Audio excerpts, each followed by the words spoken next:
feeling that the future for this country's economy is the entertainment and hospitality sector and tourism, really, because banking's gone. And those good times you're on about, I don't think that arts is valued enough yet, but it's been shown that for mental health, music is just the best thing. Learn an instrument, music therapy. Right. So I think that the stuff that you're doing is also, you're singing songs of hope rather than songs of doom. You're delivering it in a cheeky way, which is lovely.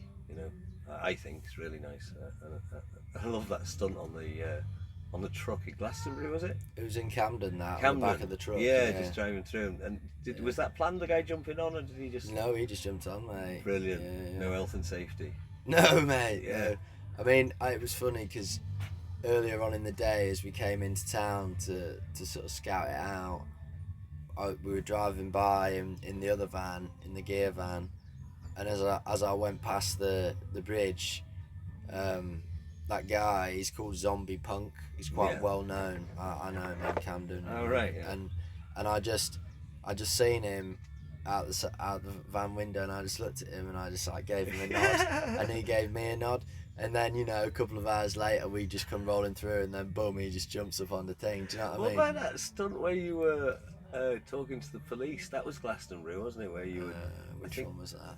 I saw a little YouTube, and you were singing a song about "Please Just Leave Us Alone." I think it was. The gist of it was we're not doing any harm. Oh, I don't know if I've seen that. I saw it somewhere.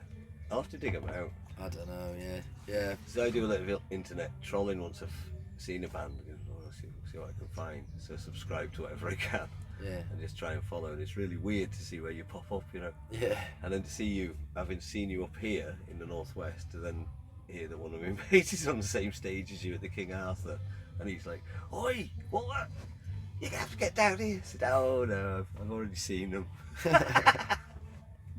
I mean, what was it? Someone said, he said they didn't know whether there was a link, but you got on stage day before yesterday, and within a couple of minutes, it was 10 deep in women at the front of the stage for some reason. I remember saying to your bass guitarist, because they said, "You want to stick with these?" At least for one night. You ended up in Stuart Shotless's van? The big wartime... Yeah, we did, yeah. He's cool. Yeah, he was cool, he was. And we bumped into him at Equinox and filmed him and doing his first ever on stage. Right. And now wherever I see him, he gives me the bird. Antisocial butterflies, that's what we are. Yeah. Just go around being horrible to everyone.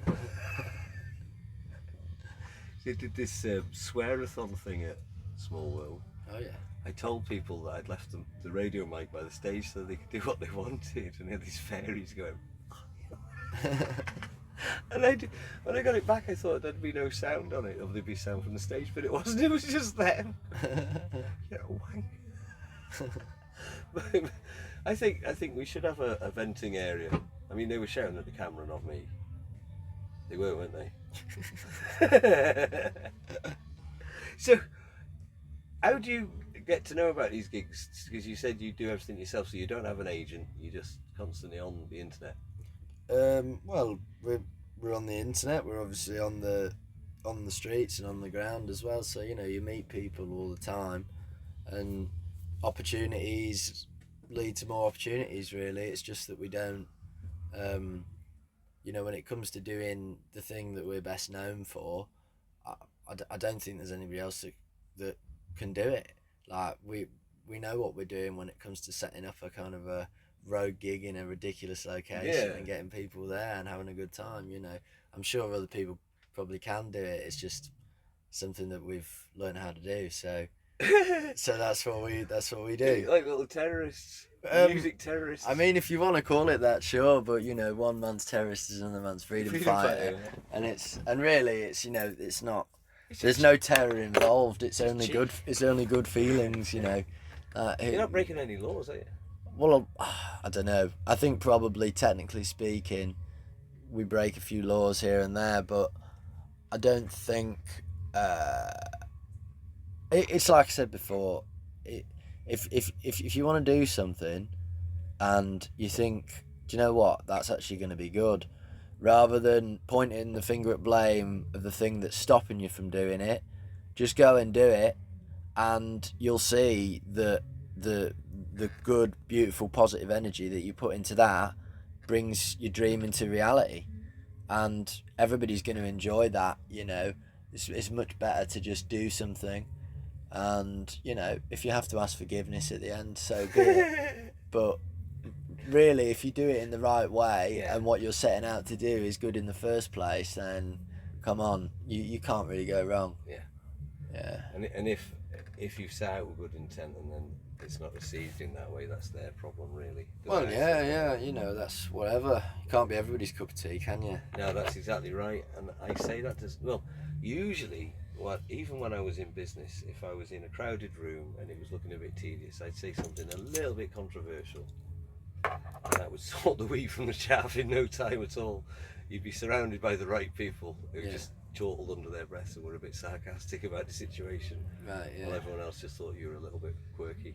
And so over the years, I managed to get quite a few quirky friends. They don't trust normal. It's hiding something. Right.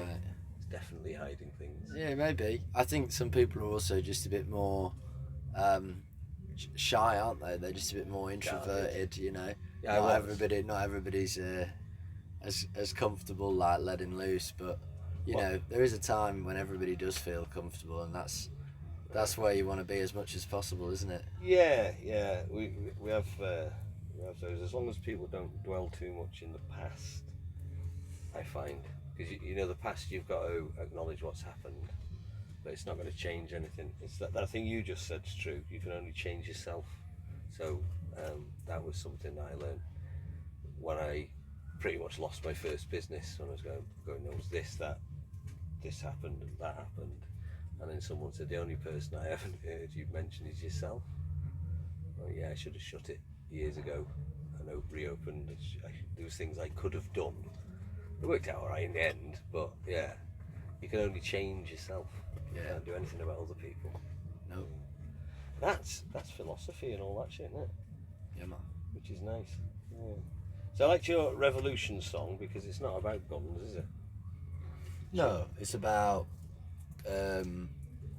recognizing that the world that we live in is full of icons, and some of them, if you look a bit more deeply, those icons, actually, you probably think they're fucking load of shit.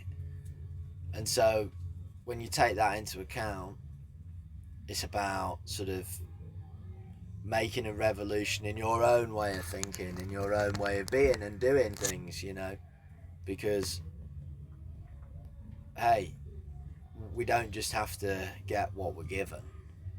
We don't just have to say, hey, this is a great thing, tell me it's a great thing, salute it, pray to it, it's a great thing. Flags. It ain't like that. We all make our own decisions about what we think's good and what we're going to stand for and what we're going to celebrate.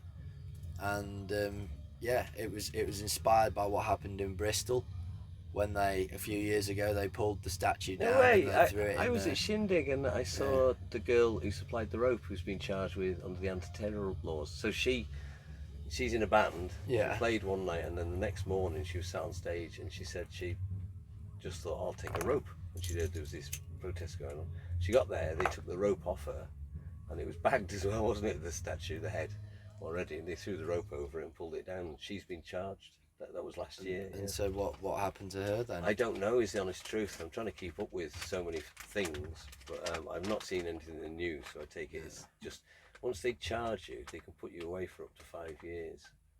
No questions asked. So yeah, I mean, it's just, they probably, I'd like to think that they wouldn't really put her away. They'd probably give her a warning or something.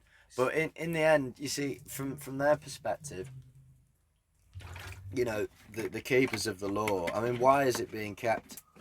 Well, I mean, more often than not, it's because, let's take that statue for instance. It's it's deemed to be a piece of valued history, which I mean is quite debatable. It really depends on what kind of lens you want to look you know, British colonialism through. Yeah. And then beyond that, it's something that is to do with tourism. So, you know, the councils, the people who are making these decisions and protecting these things, you know, they see it as a financial asset. And actually, in all of that, there's like this hyper reality that's happening where the real thing, which is what this actual person who's been, you know, turned into an icon did, you know, that's almost been forgotten. And these other things which, you know, are about money or about, you know, power, they're just put to the forefront. So people start to see through that, and then they take back, you know, their own decision making, their own power, and I respect that. But I don't necessarily think that. I mean, it's difficult when you want to make a big change, because, you know, at the end of the day, if you turn to violence, then I fear that probably, yeah, you're only, you know, you might get some short-term victories, but in the end, it's just more pain and suffering. You just isn't it? traumatise yourself anyway. Yeah. The more violence you see, the worse it gets. I don't ever want to see any in my life again, because it just makes me want to go and hide somewhere and just like, oh, fucking leave me alone. Yeah. But push comes to shove, you have to fight, don't you? You know, I suppose so. if someone's threatening you, you know, your own space and all that kind of stuff. Really, I've so far avoided it, and that's tricky on the road. You know, there's a few times Yeah. I had to bluff my way out of some sticky situations. You know. Aye. Aye. But you were saying about Bristol, so there was something significant about that event that brought something that I took you off it when I said about meeting the girl. Well, I don't know. I think I was just saying. You covered that, it with that. Well, yeah, I think I was just sort of saying that what happened in Bristol that day was, you know, inspiration for the song and for the idea of that kind of revolution. You know. Yeah. That was it. Yeah. Yeah. I don't know what caused that. No idea at all. So I just find these events a nice wind down. You know, staying up till it's light, till the birds start tweeting, and then going to bed, waking up, rinse and repeat. I missed the first day though. Damn it. I want it to be here much earlier, but I got lots to do now, which is nice. Yeah. Staying alive mainly. Breathing, by the way, that's one of my favourite hobbies. It's the basis of all the other ones. Yeah, it's a passion. I mentioned that to the police a couple of times, you know, when they were trying to prevent me from breathing. Yeah. Please don't do that. I like breathing. I mean, that weekend at Bernie's, it wasn't that fun for Bernie, really. You know what I mean? He was dead. Have you seen that film? No, no. Oh, it's some guys, they get to go to a billionaire's island, get invited, but when they get there, he's dead. So, because it's going to be a big bash and they'll never get in, they decide to pretend he's still alive and sort of carry him round, and just say he's had a bit too much cocaine. Yeah, he gets dropped down the stairs, all that stuff. Oh, fuck. I would like that to happen though, you know, if I died. Yeah. My mates take me to the pub. Yeah. Get the last photos in. Yeah, yeah. Yeah, let's get some good ones. So that was really cool. Yeah, nice one, man. I think that's not what you represent there. That's cool. So you should be on the way.